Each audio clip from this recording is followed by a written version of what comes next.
कभी कभी जिन जगहों को हम पुराना समझ करके भूल जाते हैं, वहाँ अधूरी आत्माएं हमारा इंतजार कर रही होती हैं। कुछ अपना इंतकाम लेने के लिए और कुछ मोक्ष की प्राप्ति के लिए। जय श्री राम।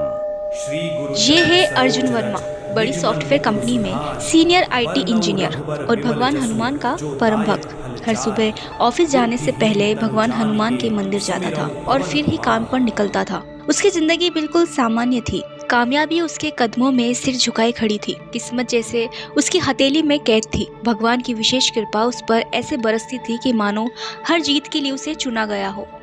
और फिर भी वे हर जीत से पहले दूसरों का हाथ थामना नहीं भूलता था। सबकी मदद करना, सबके दुखों में काम आना, जैसे मानो उसका शौक हो।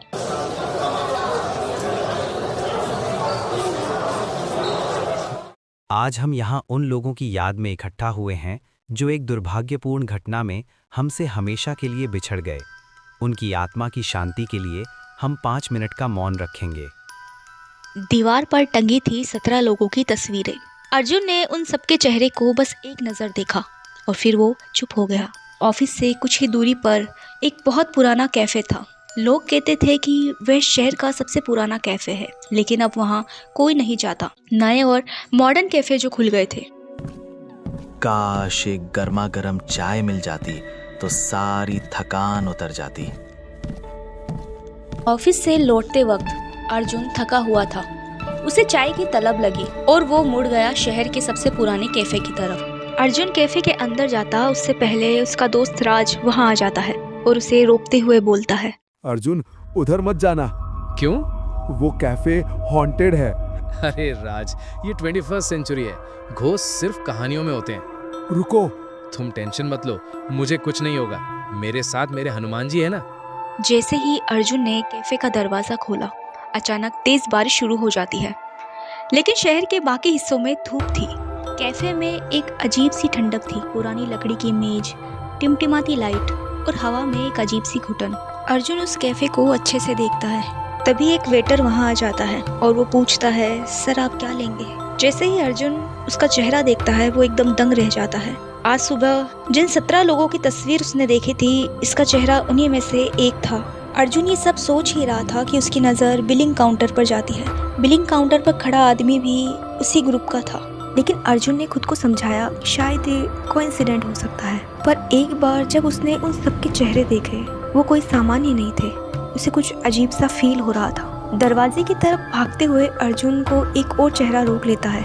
सर बारिश बहुत तेज है बाहर। जब बारिश रुक जाए तब आप चले जाइएगा। उसकी आवाज इंसानी नहीं थी। अर्जुन डर से कांपते हुए बैठ गया। तभी अचानक उसके पास राज का कॉल आता है। अर्जुन भागो, अभी भागो वहाँ से। वो लोग मर चुके हैं और मैं तुम्हें एक लिंक भेज रहा हूँ, उसे जल्दी से चेक करो, उसमें शायद कुछ हेल्प मिले। अर्जुन ने तुरंत लिंक खोला। पुराना न्यूज़पेपर की कटिंग। एक पुराने कैफे को गिरा करके सॉफ्टवेयर कंपनी बनाई गई। लापरवाही से 17 लोग जिंदा दफन हो गए। अर्जुन के हाथ कांपने लगे। अब चारों तरफ वो 17 चेहरे धीरे धीरे उसकी तरफ बढ़ रहे थे। अर्जुन ने अपनी आंखें बंद कर ली और हाथ जोड़ करके भगवान का ध्यान करने लगा।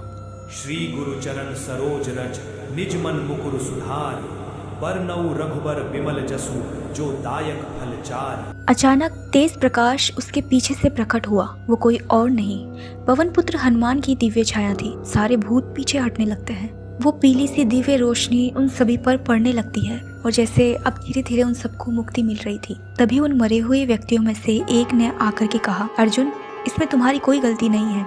गलती उस मालिक की थी जिसकी वजह से हमने अपनी जिंदगी खो दी। लेकिन आज तुम्हारी भक्ति ने हमें शुद्ध कर दिया है। अब हमें मोक्ष मिल जाएगा। और एक तेज प्रकाश उठता है और वहाँ सब गायब हो जाते हैं, वो लोग भी और वो कैफे भी। अर्जुन अकेले सड़क पर खड़ा था, तेज धूप में, जैसे कुछ हुआ ही ना हो। लेकिन वो जानता था वो सब सच था। आज भी जब भी कोई उस कैफे का नाम लेता है तो सबके रोंगटे खड़े हो जाते हैं।